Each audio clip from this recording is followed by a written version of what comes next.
Baik lagi Bang Gunjay di channel MMTV. Gila ini lanjut ya. Sorry gua agak capek soalnya memang maraton. Kita bahas. Jadi di Amerika ini lagi gua jelasin dulu ya.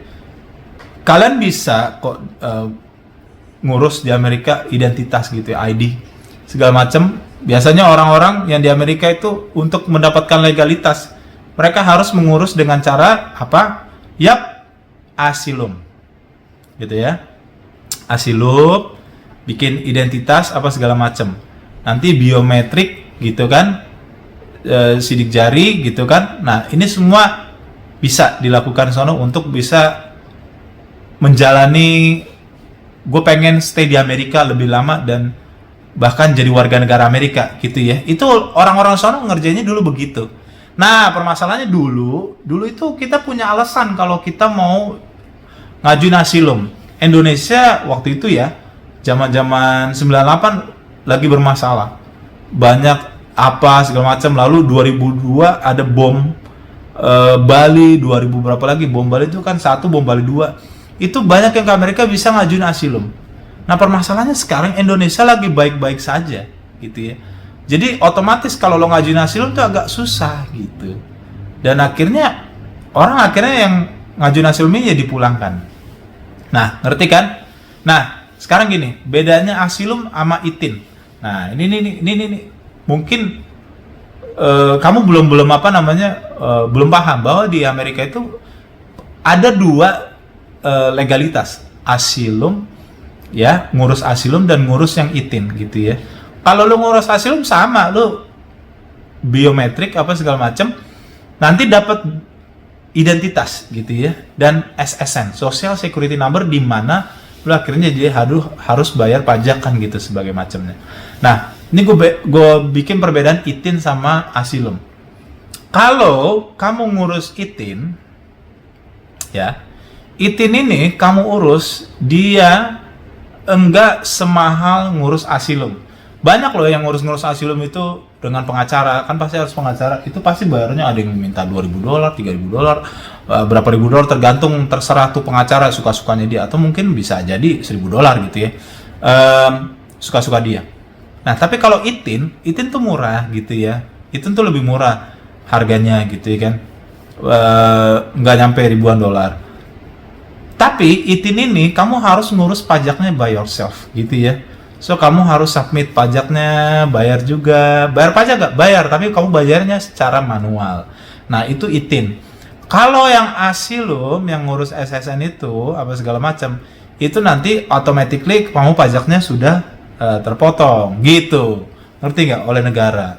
Nah, cuma bedanya lagi itin sama asilum. Itin kamu tidak namanya apa? Mengurus untuk jadi warga negara. So, kamu tidak mengurus ke pengadilan, nanti nggak ada jadwal sidang.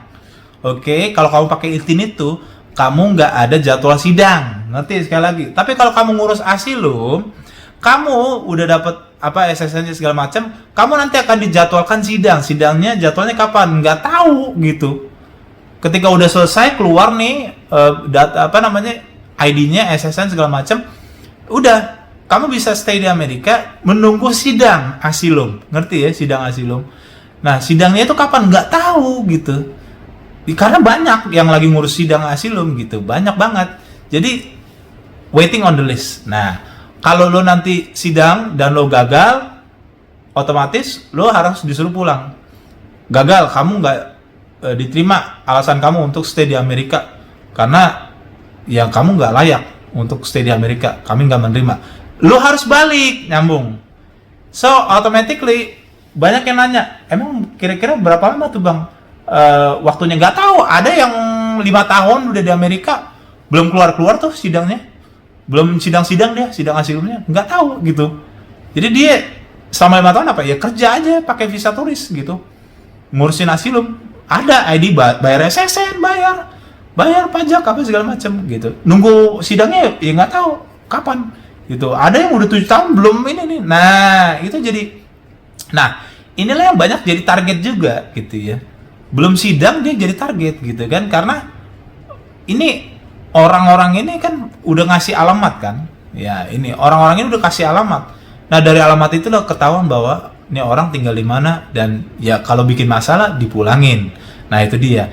Bandingkan sama yang Itin tadi. Itin tadi kamu ngurus segala macam ID tanpa persidangan. So it means ya udah, lo cuma punya Itin doang. Makanya orang yang punya Itin tidak berhak untuk mengajukan jadi warga negara. Paham? Orang yang ngajuin asilum berhak mengajukan jadi warga negara. Nah, ini dua ini. Jadi silahkan lo mau pilih yang mana. Mau Itin aja atau yang asilum supaya nanti ada pengadilan. Nah, lo pilih tuh. Cuman ada plus minusnya. Satu, Itin nggak semua restoran, tempat kerja mereka approve dengan Itin ini, legalitas kerja ini, karena Itin ini hanya diterima dikit banget lah restoran yang mau nerima gitu ya. Makanya lebih pilih orang yang punya asilum gitu ya, yang ngurus surat dari asilum ini, yang nunggu sidang apa segala macam. Kalau yang Itin ini jarang banget yang minta. Makanya kamu kalau mau ngurus yang udah di Amerika, bang, kira-kira gue mau ngurus yang mana? Ya terserah lo. Kalau restoran lo hanya butuh Itin aja, lo mending sih ngurus Itin aja gitu ya. Tapi kalau restoran lo butuh yang ada surat asilumnya itu, ya udah lo urus itu, dan pastinya lebih mahal. Nah, gitu ya. Nah, itu dia tuh plus minusnya. Terserah lo. Nah, ingat ya tadi, kalau lo gagal yang asilum, pas naik sidang, lo disuruh pulang, ya udah resikonya lo harus pulang. Nah, itu dia, makanya banyak orang yang udah visa turis, udah sidang gagal 5 tahun, pulang deh akhirnya gitu, karena dia nggak bisa jadi warga negara Amerika. Atau mungkin 3 tahun dia sidang gagal, ya udah dia pulang. Jadi 3 tahun kerja dia pulang karena asilumnya tidak diterima. Nah, ya udah seperti itu guys. Jadi jelas ya bedanya Itin sama asilum. Mungkin ada penjelasan lebih lagi dari orang-orang yang silahkan komen di bawah sini. Ingat, komentarnya nggak usah sok jago gitu, ngata-ngatain gitu ya. Ya, kalau mau nge-share ngomong baik-baik gitu, biar orang juga enak bacanya. Kalau ngomongnya udah nggak jelas ya kita delete lah, ngaco gitu kan, nyari ribut, nggak jelas siapa lu nyari ribut gitu ya. Oke guys, bersama aku Jerry, semoga konten ini bisa bermanfaat. Di-share, komen, like supaya orang-orang bisa tahu ya. Tunggu kami di konten-konten berikutnya. Yo.